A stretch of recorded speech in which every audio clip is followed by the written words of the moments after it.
Hey there, Conquest lovers and miniature painters. Today I'm doing something very different. I'm actually going to be unboxing, building, and painting the new Old Dominion Karyatids, or Kanephors, because this is a dual kit from Conquest, Last Argument of Kings, or to be used also with First Blood. So we're starting off by opening up this beautiful box. It just got released in my store anyways. I don't know if other stores had it already, but we just got it. I picked it up yesterday. And I built it, cut it up and all that, got it all ready. I was just impressed with how the miniatures looked. And of course you get your 3 cavalry bases there, and the beautiful plastic that you have to cut and glue and all that fun stuff. But you know what? They have come such a long way, Parabellum, with their plastic, because I don't know if you've been a Conquest player or not, but you look at their first 100 Kingdoms and Dwagum and all that, the plastic was a little bit more flimsy, a little bit cheaper. I think this is a resin plastic, if I'm not mistaken. I may be wrong, but this is amazing. Like it's great plastic, great quality. You also get the command cards for both. And you get the instructions in it, so you don't have to go look online how to build these guys, because before they used to say go look online for the assembly instructions. So we're going to start cutting up the sprues here. I got my trusty cutters. I'm just going to be showing you this one little sprue here as I'm cutting it out, taking the pieces apart. Now what's funny, I noticed after, there was so many extra heads. I think there was a total of like 12 heads, and you're only making 3 guys, or 3 women, or 3 statues. I don't even know what you call these things, but they are awesome. I picked this up at my local store, like I said, at Boutique FDB. I can put the link in the description if you want, if you're in Canada anyways. They do offer shipping, but these are a great little addition. I'm not a big Old Dominion army fan, like I don't have them as an army, but I have them as for First Blood, and I have some Old Dominion. I don't have too many, but they are fun. But the original, was it Old Dominion? I think it was. No, I'm thinking about the Spires. Anyway, so this is a great game. If you haven't played, it's a great war gaming table game. Just a lot of fun. You can play up to 2,000 points. First Blood is more like a skirmish game, more like Warhammer style. You have but this one is a rank and file system. Uses all the bases. I was zooming in. I don't know why. I think I was just testing out my camera here to try and see if I can get a better angle. Some of these pieces were a little hard to figure out where they went, and I was using an airbrush here just to get some air on them to make them stick a bit more. I'm blowing on them, doing all sorts of things. I love this glue. I don't even remember what it's called. Anyways, it's amazing. This stuff just like so sticks. However, look at this little area here. You have this one little point and an extra little piece of goo that's sticking out, and you got to somehow make that stick together. Well, I let it sit there for a while, let it dry in front of a fan, while I go and build another one in the meantime. So I'm going to be showing you right now, I'm showing you a Karyatid being built, and then I'm going to show you a Kanephor. So you have your choice of building either or in this kit. What's fun though, like if you're actually just playing for fun, you can use proxies, right? So you can use 2 Karyatids and a Kanephor and say, oh, they're all Karyatids. And you just use that command card and you use their stats. Or you say, oh, no, today I'm using Kanephors. So I'm going to use that card and use their stats. But to be honest, this was the Kanephor that I liked the most out of the 3. The other ones, one of them had this weird spinny thing. And by the way, when I cut off that blade, I actually cut off one of the tips because it looked like it was part of the sprue, and it really isn't. So if you are cutting these up, please be careful with that. And I mean, yeah, again, so you can see it topples over when you're gluing. It's a little hard, but once that glue settles, it's on there good. But the arms were a little heavy. They were falling a bit, so I was having a hard time. But every time and then, I just use a little bit of my airbrush just to get some air on there and dry it up a little bit faster. And then the inside would just eventually seize up. But see, this is the version of the Kanephor I like the most, with those 2 blades. So here you go. Here's all 3 of them built up. And I also put the base on, so I was ready to prime them. And then I primed them with matte gray from the Army Painter's Air Primer, because I want to still test up my airbrush and all that stuff and have fun with that. And what I'm doing now, so I'm only going to be showing you painting one of them, but you can pretty much use this color scheme on all 3.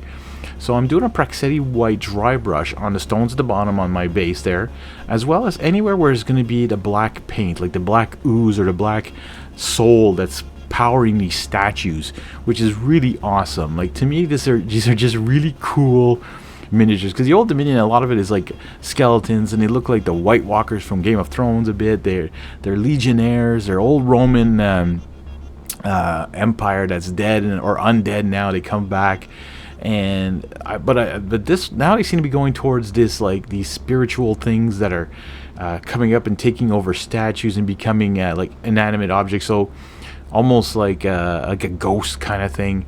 So I'm using some black Templar, and technically you could have used speed paints. Now I could have went with the what was it, Grim Black, because I find that the speed paints are a little bit more translucent than contrast paints, and so that dry brush that I put on would have came through a little bit more, and the gray would have still stayed like, you know, just a flat gray color, but at least the white would have popped a bit more. Now it seemed to have popped a little less.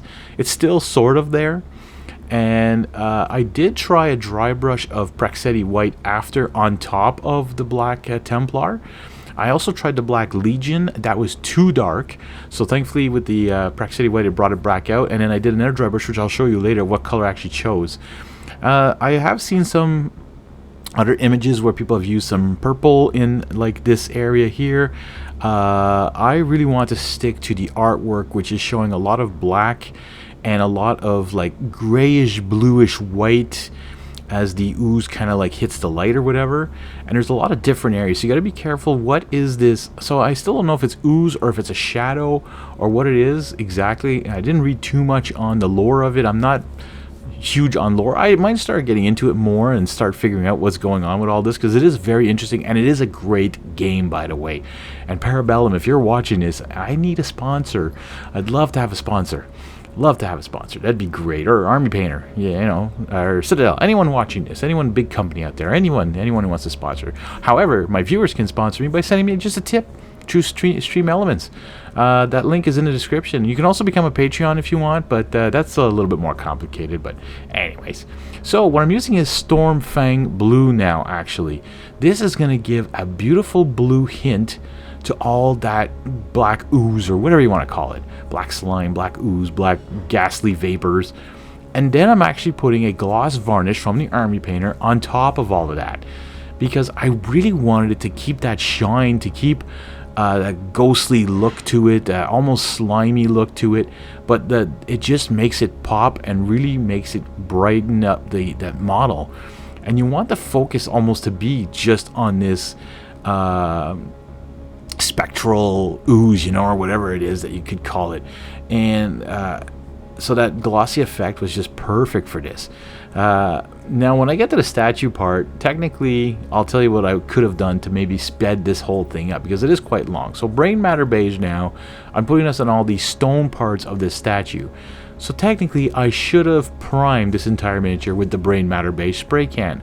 However, I'm starting to notice a difference by using an airbrush versus a spray can, is that you get more details that remain when you're using an airbrush, because it really goes on very light and it dries fast, whereas a spray can, sometimes you can get your nozzle, either you'll be too close or too far, you won't get that consistent spray on it, and you could almost like glob it up a bit. And that's happened to me many times where I've lost a lot of details on a miniature because of that exactly.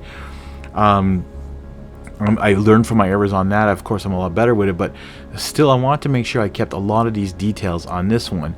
So I actually thinned this down by wetting my brush a lot, keeping it on a wet palette, and just really almost glazing it on, going slowly over all the stonework of the statue to make sure that I keep all those details in place. Like especially like you see all those cracks and all that, I sometimes didn't even try and get inside them. I left them gray even, so when I put the wash later on, it gets inside there and is a little bit darker than with the Brain Matter Beige, because Brain Matter Beige is quite light, right? It's almost white but a little bit beigeish. It's Brain Matter Beige, kind of gross, but anyways. So there's a lot of stone on this. Like I said, you could prime this if you wanted to in the Brain Matter Beige if you have the Army Painter primer. You could also prime this in, I would maybe say Wraithbone, or not Skeleton Bone, but Wraithbone is a little bit better than the Skeleton Bone. It's a little bit lighter.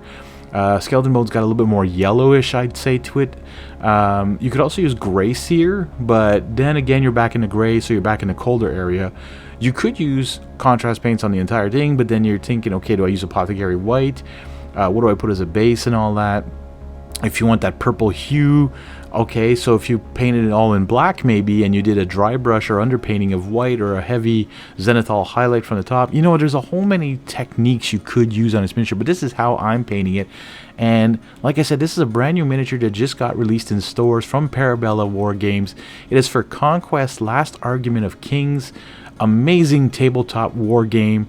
I love it. Simple to use, a great army builder on their website. Also, if you're in the US, you get free shipping over $99. Even in Canada, however, with the exchange rate, it comes up a little bit more. But $99 is not much for what you can get, because the sets can be expensive, but they are cheaper than other miniature games out there. I won't say the company, but they are cheaper than them, and you get so much more bang for your buck. I find these miniatures are just amazing, and I find they're so unique as well. And I mean, you could use this in another tabletop setting. I mean, you could almost use this in D&D as a living statue maybe, or as a spectral taking over a statue, like, or you know, the black ooze that they have in D&D. You could use that and say, oh, it's taking over this statue, and have fun with it. So, you know, every time you buy a miniature or you end up painting it or whatever, and you get it ready for the table, you can end up with like such a beautiful miniature that you could use in multiple areas. And many of my miniatures are like that, actually. All right, this is where everyone's gonna go, why are you messing up the color? Light tone. I'm putting it on top of all that brain matter beige. Yes, it's giving it a brownish kind of look, yellowish look. Now, I did try Agrax Earthshade on another one, which then came out almost grayish brown, which was kind of interesting. I didn't realize Agrax Earthshade was so grayer toned than the light tones of Army Painter or soft tones.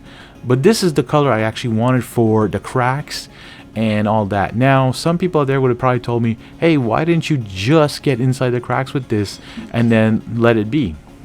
Well, because honestly, I like to give myself trouble. No, because I like to give myself trouble. Technically, painting the whole thing here makes it a lot simpler, because I could have went in all the nooks and crannies, just all those cracks, and just put the light tone right in there with a small brush, just to give it that, and maybe hit the edges a bit, and then come back with like Soul Blight Gray or Apothecary White or Holy White, and just did all the stone with that white, and it would have given a gray hint. And it's not what I was going for. I really wanted an old Romanesque statue. And I actually studied some art history back in college, and I loved all the artwork and all the old statues and that. And I find that this is very like style, like from then, like having that like brownish hint in the background, like in the, you know, and then using the brain matter beige again. So we're coming back to that color, but we're not going to paint it on. We're going to brush it on, and a very heavy like dry brush. So we're not going to just hit the edges. We're going to try and get back inside a bit more, but we're not going to hit those the stone cracks and all that stuff, and we're going to leave some of the areas still with that light tone, or soft tone, sorry, and just keeping that almost old look to it as well. So we're moving on to Greedy Gold. Now we're going to be putting this on her crown. Like I said, there was like 12 different heads, so go with the one that you like the most. There's some that are actually cut into two pieces. You have to glue them together before putting them on top.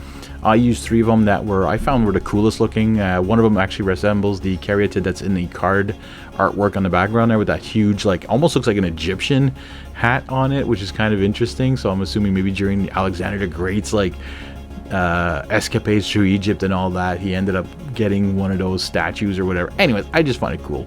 So I'm using some verdigris now. This is a Vallejo game effect, and it gives it that like aging effect on old copper or bronze or gold and stuff like that. So I'm just like touching it just very slightly on it, and now I'm making the tears that are showing up on the statues that are in the artwork with some matte black. And there you have it, folks. The Karyatids, or the Kanephors, are painted and ready for battle against whatever other faction you want. So I hope you guys really enjoyed these videos. I hope you liked seeing me build these. I'm hoping to get more Conquest stuff in the future. I want to thank you guys for watching, and we'll see you all in the next one.